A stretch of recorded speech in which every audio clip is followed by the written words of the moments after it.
सोमवार की सुबह भारतीय शेयर बाजार के लिए किसी बुरे सपने जैसी रही। बाजार खुलते ही निवेशकों के लगभग 14 लाख करोड़ रुपए डूब गए। बॉम्बे स्टॉक एक्सचेंज यानी बीएसई में लिस्टेड सभी कंपनियों की कुल वैल्यू तेजी से गिरकर 437 लाख करोड़ रुपए रह गई है। सेंसेक्स लगभग 2400 अंक का गहरा गोता लगाकर 76,424 पर आ गिरा। वहीं निफ्टी 50 भी 700 अंक टूटकर 23,750 के स्तर पर पहुंच गया। गिरावट का आलम यह था कि इंडिगो जैसी बड़ी कंपनियों के शेयर 8% तक गिर गए। टाटा स्टील, एलएनटी, एसबीआई और मारुति सुजुकी के शेयरों में भी 5% की भारी गिरावट दर्ज की गई है। सरकारी बैंकों के शेयरों ने निवेशकों को सबसे ज्यादा निराश किया और इंडेक्स 5% से ज्यादा टूट गया। आखिर अचानक ऐसा क्या हुआ कि बाजार ताश के पत्तों की तरह ढह गया? आइए विस्तार से समझते हैं वो कारण। इसका सबसे पहला कारण है मिडिल ईस्ट में भड़का भीषण युद्ध। अमेरिका, इजराइल और ईरान के बीच की जंग अब 10वें दिन में पहुंच गई है। सप्ताह के अंत में अमेरिका और इजराइल ने ईरान के कई तेल डिपो पर बड़े सैन्य हमले किए।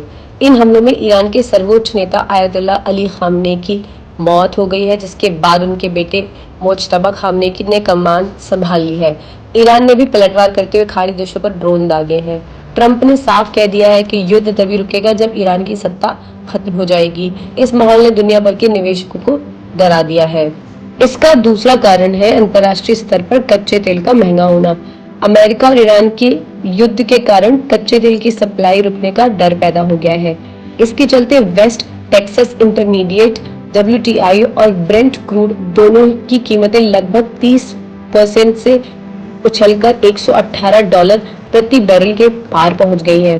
साल 2022 में रूस यूक्रेन युद्ध के बाद यह पहला मौका है जब तेल ने $100 का स्तर पार किया है। जब तक पश्चिमी एशिया में तनाव रहेगा और कच्चे तेल के दाम ऊपर रहेंगे, तब तक रुपए पर दबाव बना रहेगा। यह हाहाकार सिर्फ भारत में नहीं है। कच्चे तेल के झटके से पूरे एशिया के बाजार धड़ाम हो गए हैं। जापान का निक्केई इंडेक्स 6% और दक्षिण कोरिया का कॉस्पी लगभग 8% क्रैश हो गया है। हांगकांग और चीन के बाजार भी गिर गए हैं। इससे पहले शुक्रवार को अमेरिका और यूरोप के बाजार भी भारी नुकसान के साथ बंद हुए थे। जब पूरी दुनिया के बाजारों में डर का माहौल है, तो भारतीय बाजार भी उससे अछूते नहीं रह सकते। रेटिंग एजेंसी मूडीज के मुताबिक अगर यह युद्ध लंबा चला तो भारत की मुश्किलें बढ़ेंगी। कच्चा तेल सीधे तौर पर देश में महंगाई बढ़ाएगा। पेट्रोल डीजल महंगा होगा, जिससे माल ढुलाई का खर्चा बढ़ेगा और रोजमर्रा का सामान महंगा हो जाएगा। महंगाई बढ़ने के कारण आरबीआई के लिए ब्याज दरें कम करना मुश्किल हो जाएगा। यानी आम आदमी के लिए लोन की ईएमआई सस्ती होने में अभी और समय लग सकता है। अब ऐसे में सवाल है कि निवेशक क्या करें। बाजार में डर को मापने वाला इंडेक्स इंडिया विक्स 20% उछलकर 23.90 पर पहुंच गया है।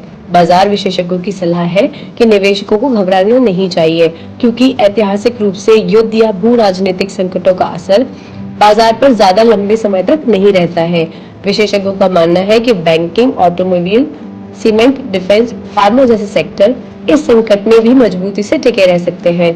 तकनीकी रूप से निफ्टी के लिए 22,500 के ऊपर रहना जरूरी है। अगर यह स्तर टूटता है तो बाजार 22,000 से 21,500 तक भी फिसल सकता है।